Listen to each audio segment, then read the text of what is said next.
YouTube and wonderful people. Welcome back to Gregory Woomer Vlogs and a little bit of a shitty dark room because my light bulb went out.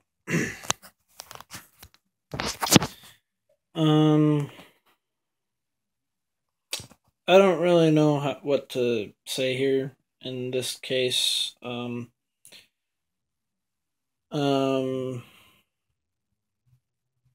I think I'll talk about right in this video. I'll talk about my mission experiences, what I've experienced so far, and then like a little bit. I'll say probably a little bit of the concerns I've been going through back at home, and what's kind of been putting me off focus.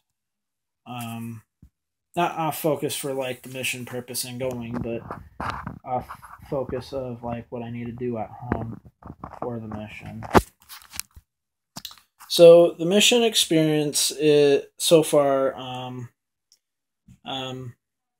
I finally got transferred out of the bakery.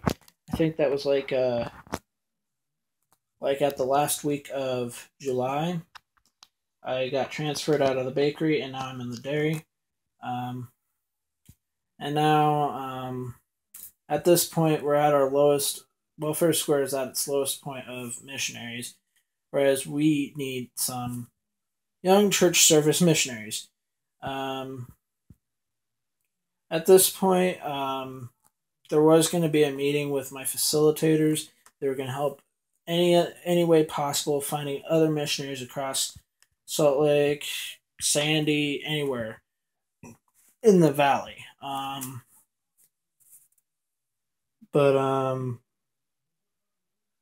Yeah. I'm hoping they're working things out, and yeah. As far as the meeting I was supposed to go to for my facilitators, I accidentally missed that. I didn't even see that coming, but you know, whatever with what's at stake with my family. So far, the mission. Okay, so the dairy. Let me say this for one reason, and it's going to come with a pun, probably even a double pun. Let's just say it's been a pretty cheesy experience, but I don't really want to milk it in any case because really, it's been a really great experience. I've learned a lot more than I could even expect, a lot more than I could learn based from the bakery, because with the bakery, everything was a slow process. Everything from like cleaning, trays, and then, twist tying the bread wraps, and then cutting the bread, and then, helping clean dishes, and, taking care of other things. And it's like, this was a slow process, and that was within 3 months. That sucked. But I actually kind of liked it. I miss the guys still, but still thinking the fact that they don't know, they can't really keep a missionary forever in that specific area or zone or whatever it is. They are only temporary. And at the time, my zone leader thought, should we make it a district? And, well, at this point, we can't because we don't have enough missionaries. And if we were to make it a district, I would have at least expected the bakery to have at least a lump sum of 5 to 6 missionaries to help the bakery, and only at the bakery, and that would actually help in their cause. Anyway, with the dairy, things have been moving super quickly, super great through time and whatnot. But here's one thing I gotta say. It's not just the dairy I go to every day. I don't go to the dairy every day. There's a thing that we usually do. Just one day a week. And then we're only at the dairy for like 4 days a week. The dairy's closed on a Friday, but on that Friday, that gives we still have we do a different assignment that kind of puts us away from the storehouse people and whatnot. I mean, we do help the storehouse, but that's only for the half part of it. So on Fridays, we basically go to a Catholic church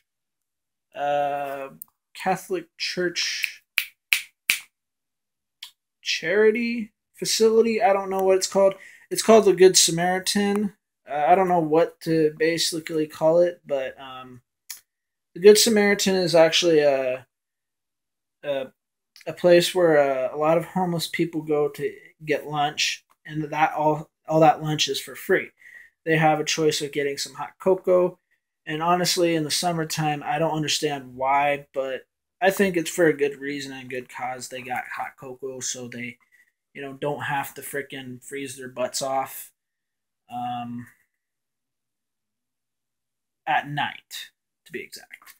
But as far as what I've known about the Good Samaritan house, and what's cool about it is that we all basically have a certain area to work in.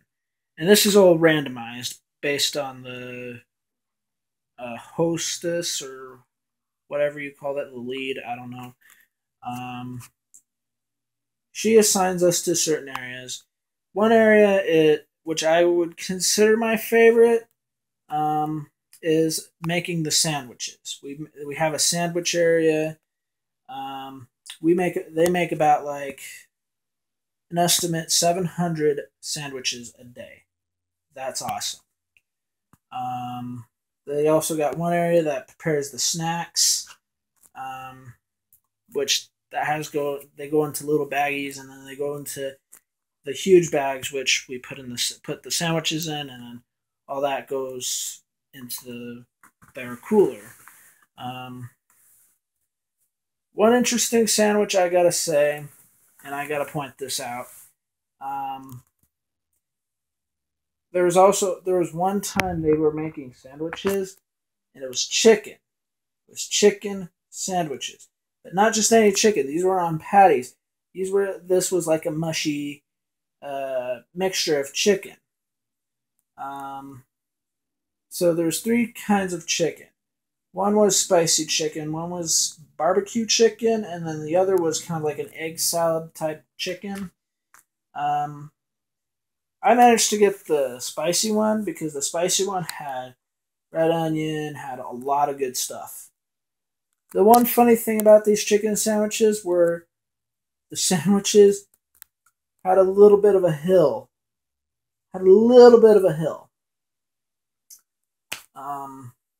And so, no matter what, I didn't care. I enjoyed it. It was a good lunch. Yeah.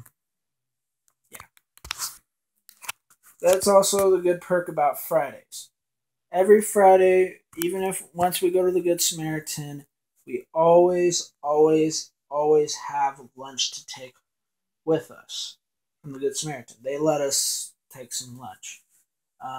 They have enough to supply any homeless man out on the street to come up to that door or window or whatever they call it, and do whatever. As far as the dairy goes, like there's two different areas that we work in for the dairy, but there's only one area that's kind of a temporary area. And it has to go at a scheduled point. We have one area that basically works with powdery stuff, or basically dry goods. And then we got one area that works with cheese. We do milk. They do milk. They do all that sorts of things that's unimaginable under the sun. That's dairy. But for the milk and yogurt and cheese and the milk, yogurt, butter, yogurt. Wait, did I say sour cream? Those and cottage cheese are basically worked separately from our area because we only work in two different areas, or at least one different area. There's only two. The reason why I say two is because there's only one area that's only temporary and goes at a scheduled time.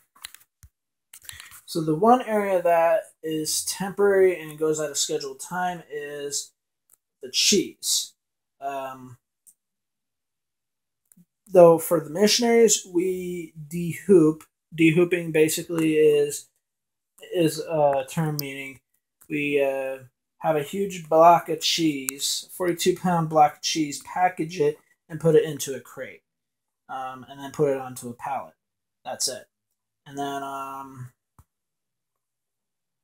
then yeah. And then there are powder area, or dry goods area, I should say, which that goes on a scheduled basis of either hot cocoa, berry drink mix, or actually drink mix, I should call it, puddings, gelatins, dry milk, you name it.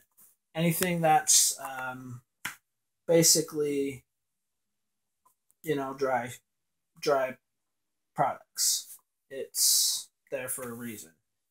The only one thing I hate about that area is once you're patting down, and there's reason to pat packages down. Just it flattens the surface of the bags. Just keeps them good stacking order. But the one thing I hate the most, and I'm sure everybody in every missionary I've seen hates it. The one thing I hate is getting sprayed with a ton of powder once you're patting down.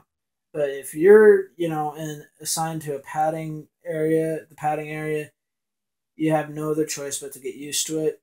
But in the long run, here's the cool thing about it. You get to blow yourself off. But I haven't gotten to the messy part yet. The messiest, and I'll even say, this has competition. Messiest part of the powder areas, in the powder area, is basically going into the powder room, filling all the ingredients of what makes that specific product, like dry milk or pudding or whatnot. I have to say, powder room takes the cake of messy.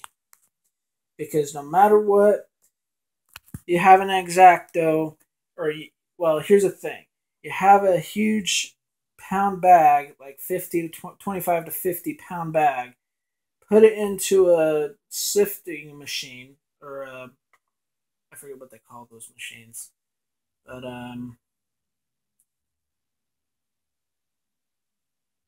what the hell? I'll call it a sifter. Or something like that. That basically vacuums up all the ingredients, and mixes it. Goes into a mixer, and then once it goes into that mixer, it shoots up to the next room. Whereas that area basically gets the finished product and puts it into the packages. Now, for the messiest part of working in that area, what I've heard is dry milk isn't a pretty part of working in the powder room because the stuff of the milk sticks to you, or at least you feel very sticky. And trust me, if I even got into that situation, I would hate it immediately. And then yeah.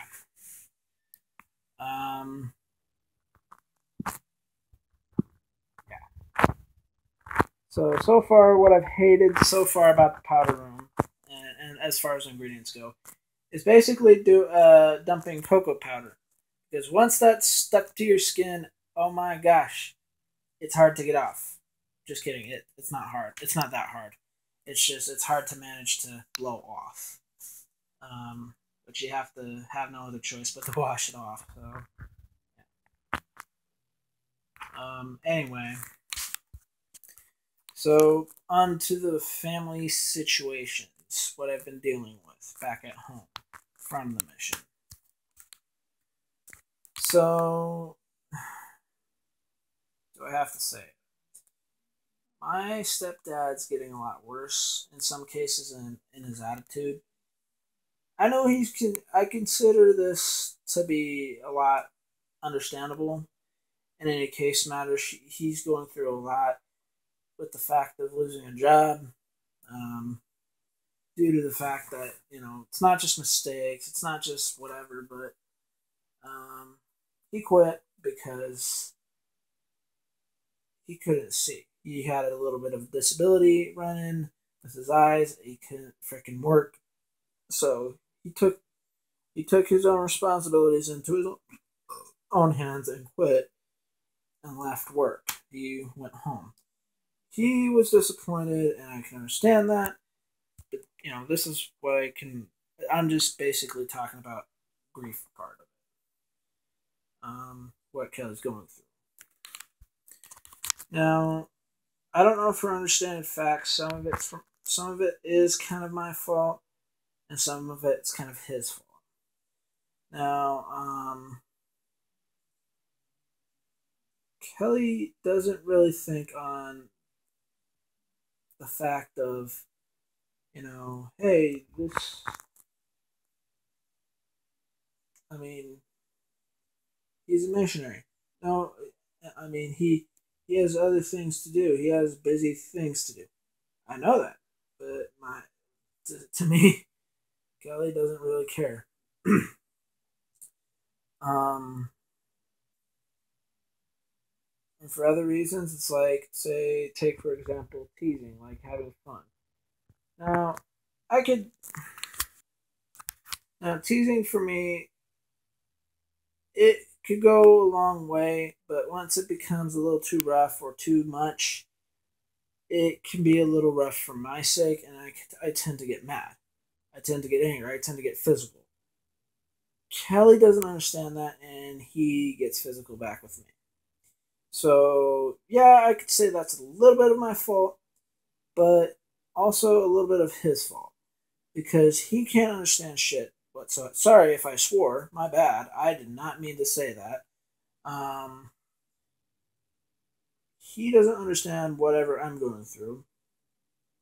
He doesn't understand the fact that, oh, I have a bad attitude. Oh, I'm acting like my freaking sister that's obviously doing other crap and living life. Oh, I broke a doorknob. It's my responsibility to freaking fix it. I know what's my responsibility. I know what I can fix.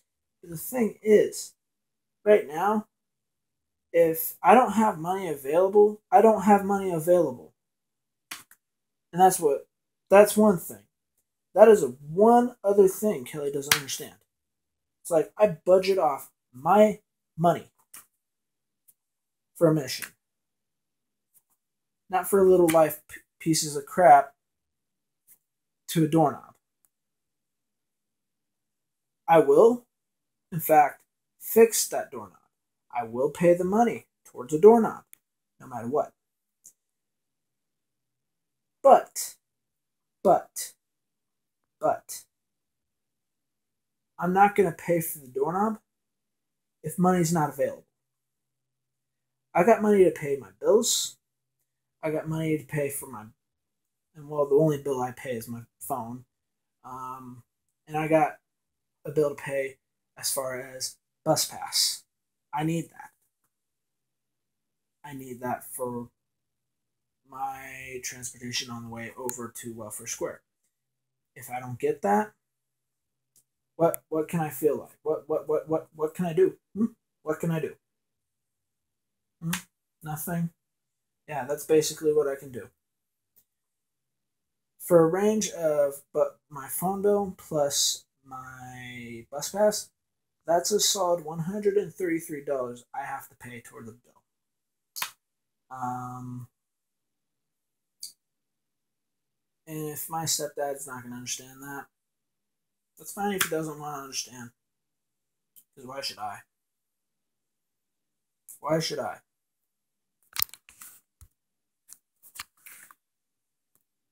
I know sorry. Okay, for those of you that are going to watch, um, if you're concerned in any consideration, I'm sorry. I know. In any case, you may think, okay, have you considered moving? Have you considered any choices of moving? Let me tell you, I've actually made plans, and this is after the mission, that once I get back home, or I should say get off the mission, once I finish things up with the mission, once, March has come to the point where I get home from my mission, first thing, I'll find work. Second thing, I'll move out. First, I think first things first, I'll actually move out first and then find a job. Um, in any case matter, this puts money in my pocket so I can, if I find a job, yay.